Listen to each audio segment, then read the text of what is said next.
Zemmour, Domenech, ça se dispute, c'est parti, voici le sommaire. D'un côté, on a une garde des Sceaux dans la tourmente qui se justifie longuement, laborieusement, document à l'appui.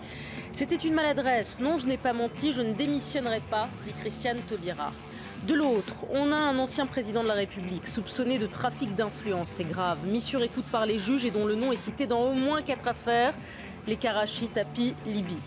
Voilà messieurs, voilà le cocktail explosif que nous a concocté la classe politique française à droite et à gauche. À une semaine des municipales, ce spectacle désolant aura-t-il un impact sur le vote? Vous répondrez.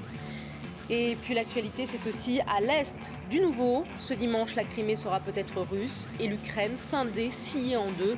Poutine va-t-il réussir son coup de force? Se contentera-t-il de la Crimée? On en parle à la fin de l'émission. Et vous n'oubliez pas de réagir sur Twitter, #CSD. Mais d'abord, tout a commencé lundi soir aux 20h de TF1. La France vient d'apprendre que Nicolas Sarkozy a été mis sur écoute par les juges. Et manifestement, la garde des Sceaux vient de l'apprendre aussi. Il s'agit de juges du siège qui sont totalement indépendants, sans relation avec la chancellerie. Et par conséquent, la réponse à votre question est très claire. Je n'avais pas l'information avant. Je n'avais pas d'information avant. Problème, le Canard enchaîné est passé par là et affirme que Christiane Taubira savait depuis au moins le 26 février dernier. Alors la garde des Sceaux s'est invitée au point presse de l'Élysée mercredi après le Conseil des ministres. Document à l'appui et elle a dit ça. Non, je ne démissionne pas. Donc non, je n'ai pas menti. Je redis ici que je n'ai pas et je n'ai toujours pas d'informations concernant la date, la durée, le contenu des interceptions judiciaires. Il paraît que j'ai des synthèses d'écoute. Voilà exactement ce qui est remonté à la chancellerie, parce que j'ai pris la peine quand même, avant de venir devant vous, de procéder à toutes les vérifications. Donc à des vérifications exhaustives. Voilà donc ce qui est remonté à la chancellerie. Si vous pensez qu'il y a là des comptes rendus et des synthèses d'interception judiciaire, c'est votre liberté, l'imagination peut-être à la fois au pouvoir et dans la presse. Messieurs, c'est du mensonge ou de l'amateurisme? Éric Zemmour. Il ressemble au chat devant l'écuelle de lait. C'est un peu ça, oui. Alors? Je savais qu'elle était mauvaise, mais à ce point, elle est pitoyable. Elle arrive avec une arrogance lundi soir, je ne sais pas si vous l'avez vu au journal de TF1, pour une fois... Tout le monde a vu. Tous les Français l'ont vu. Bon, parce que d'habitude, moi, je regarde jamais les journaux télévisés, et là, le hasard fait bien les choses. Je regardais. Le souvenir que j'en ai, c'est même pas de dire qu'elle n'était pas au courant, parce que ça me fait marrer, et ça me fait marrer depuis le début. C'est comme quand Valls dit qu'il n'est pas au courant, je suis mort de rire. Donc ça, c'est comme l'histoire Cahuzac, mais on va y revenir après. C'est son arrogance. Elle a claqué ce pauvre animateur, ce pauvre présentateur du journal de TF1. Journaliste. Hein. Il est présentateur du journal de TF1. Il est journaliste, mais ils sont journalistes, il y a plusieurs fonctions. Donc, non mais c'est vrai. Donc, et elle l'a claqué avec une méchanceté, une arrogance qui m'a sidéré. Je ne sais pas si vous vous souvenez de cette prestation. Et je me suis dit, elle va le payer. Ah, ça n'a pas loupé. Là, dans les 48 heures, c'était plié. Elle avait dit n'importe quoi. En plus, on ne comprend rien à ce qu'elle dit, parce qu'elle se croit lyrique, alors qu'elle n'est qu'emphatique. Elle n'a pas compris encore la différence entre les deux. Et donc, elle mélange les concepts, manifestement. C'est pas un juriste, hein. On n'a pas Badinter au ministère de la Justice.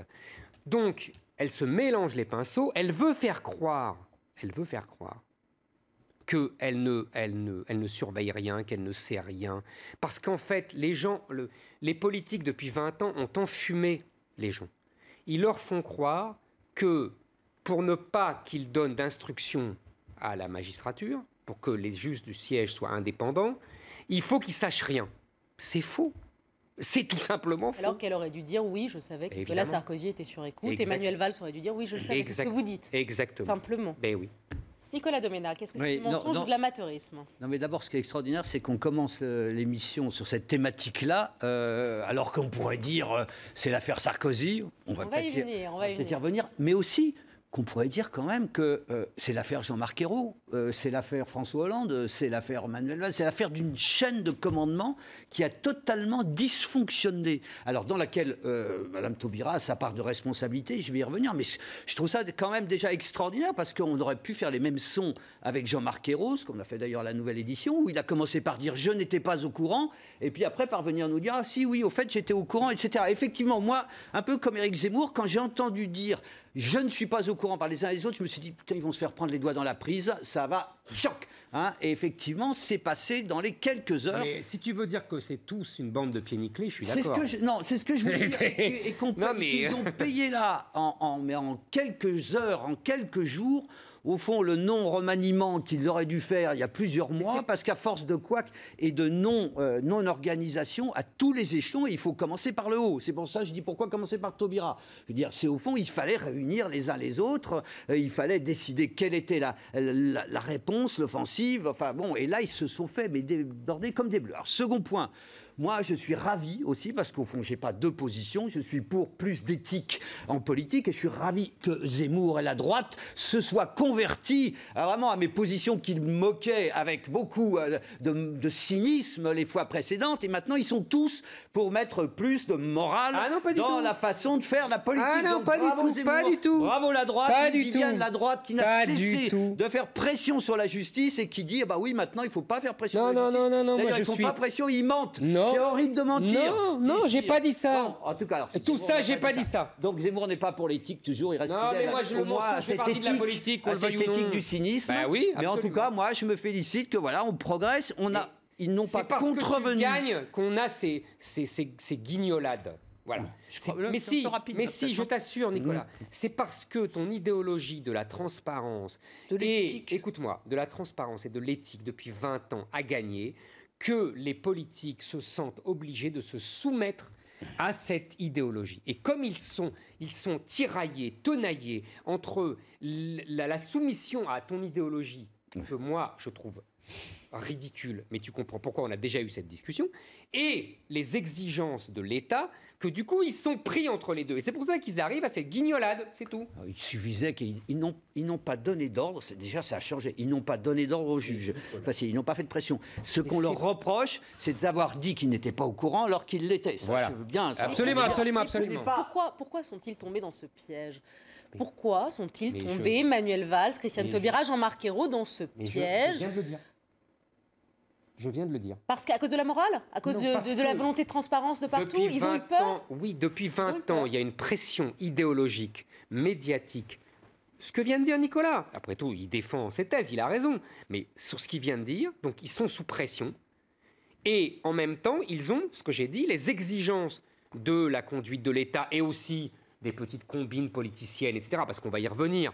On va y revenir. Quand Valls met des dizaines de policiers à la disposition des juges pour qu'ils fassent des perquisitions, pour qu'ils fassent des écoutes. Tout ça, c'est des flics. Les flics, ils obéissent à la hiérarchie. La hiérarchie, elle obéit à qui ? Faut arrêter de nous prendre pour des imbéciles. La hiérarchie policière, elle obéit au ministre de l'Intérieur. Jusqu'à présent, le ministre de l'Intérieur, il s'appelle Manuel Valls. Quand on vient de nous dire qu'il sait rien, il se fout de notre gueule. Non, mais non. Non, moi je crois que c'est Nicolas. Non, mais c'est que moi je crois à l'inverse. Il ment pas, Manuel Valls, quand il dit je l'ai appris dans le Monde. Ah non, mais je pense en tout cas qu'il a une logique dans sa communication, lui au moins. Hein. Il est béton. Ah bah là, ça c'est sûr. Il sait rien. Voilà, il sait rien de rien. Il sait rien de rien. Hein. Non, moi je crois qu'ils sont pas allés au bout de la révolution éthique qui est en cours. Simplement, voilà, ils ont voulu tergiverser, se montrer plus malins, et puis ils se sont fait avoir. Mais je voudrais aller jusqu'au bout quand même. Pourquoi Taubira, encore une fois, est-elle devenue le symbole de ces branquignoles-là ? Je veux dire, c'est parce que pour la droite, la gauche est illégitime au pouvoir, et elle, comme ministre de la Justice, elle est encore plus illégitime. Elle les rend fous, en partie. Depuis le début, elle avait été chahutée à l'Assemblée, insultée parfois, et elle leur fait perdre toute mesure. Regardez, c'est la une du Monde, le magazine, et je vous donne la parole. Regardez la une du Monde, le magazine, Christiane Taubira.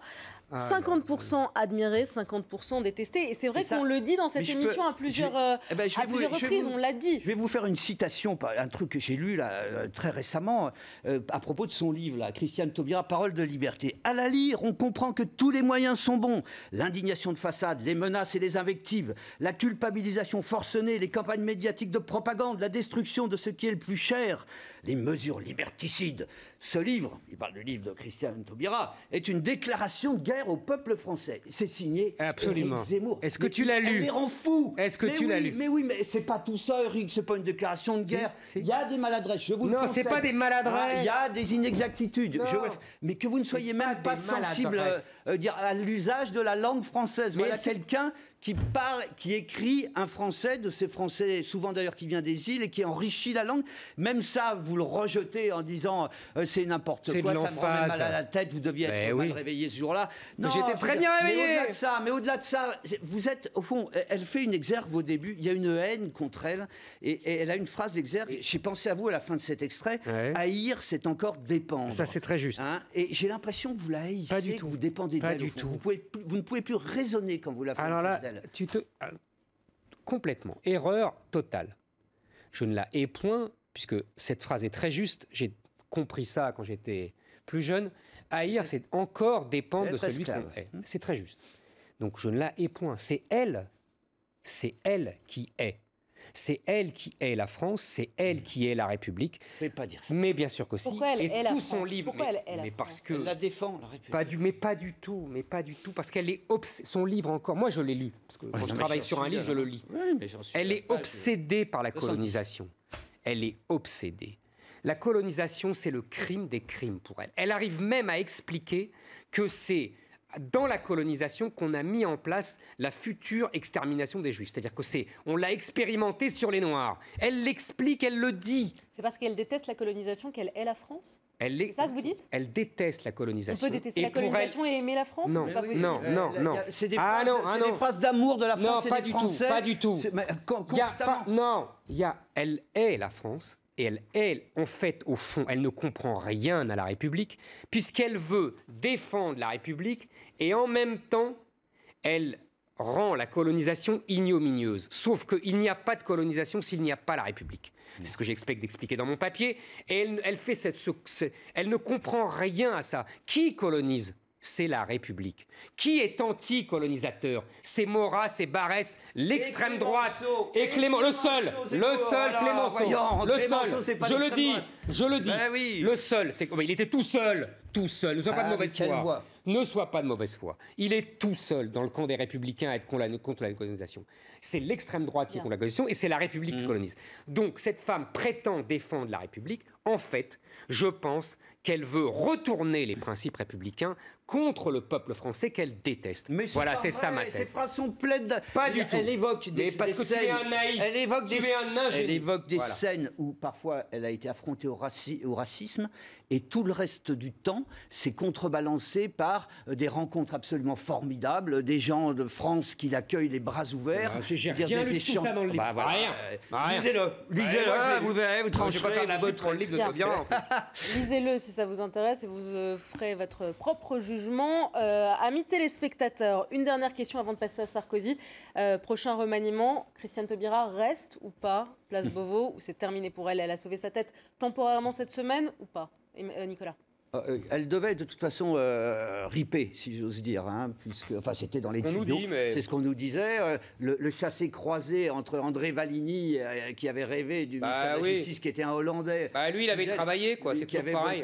Ça, c'est comme Devedjian en 2007. Voilà, on met n'importe qui à la justice alors que les mecs bossent. C'est assez saisissant. Ça lui était promis en théorie. Simplement, je pense maintenant qu'elle est devenue la cible, elle l'était déjà, mais numéro 1 de la droite, c'est une garantie pour elle d'obtenir un poste conséquent dans le prochain remaniement.